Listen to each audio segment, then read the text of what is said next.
hoje eu estou aqui para falar um pouquinho com a Karina sobre uma mesa em que ela teve o prazer de moderar e acho que traz muito sobre as anemias hemolíticas, autoimunes, HPN e assim por diante, tá? Então eu acabei moderando a sessão conjunta da Associação Europeia de Hematologia com a ABHH e foram 3 os debates principais que a gente teve. A gente teve uma mesa sobre anemia hemolítica autoimune, na verdade uma aula sobre anemia hemolítica autoimune com o professor Berensen da Noruega, que é assim, o maior nome de doença da aglutinina fria do mundo, né? Então ele fez uma revisão extensa sobre a anemia hemolítica autoimune, da fisiopatologia tanto quente como fria, da fisiopatologia ao tratamento, inclusive com novas terapêuticas que estão em estudo clínico ainda. Foi muito interessante, né, Ju? Foi muito legal. Principalmente quando você olha evolutivamente o número de opções em que teve, principalmente aí nos últimos 5 anos, com relação às opções terapêuticas.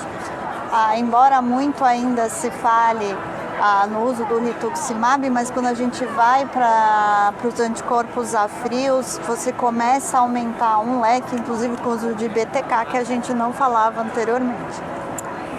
Aí, logo em seguida, a gente teve uma aula do professor Richard Kelly, que é de Leeds, na Inglaterra. Ele também é um dos maiores nomes de HPN do mundo, de hemoglobinúria paroxística noturna.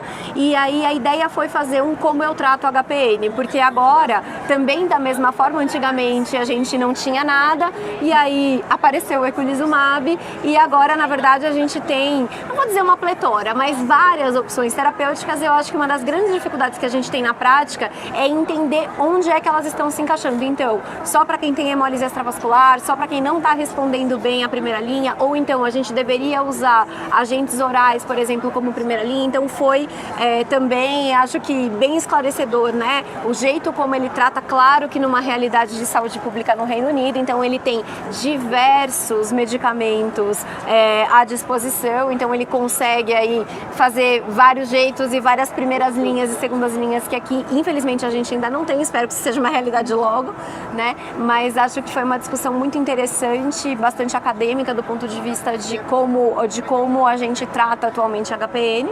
Você quer? E eu acho uma coisa muitíssimo interessante que ele trouxe é a possibilidade do uso do eculizumab na gestação. Sim. Acho que isso foi muito legal. Foi muito legal, de fato. Que ele diz que no Reino Unido eles usam, né, não usam nenhum dos outros agentes.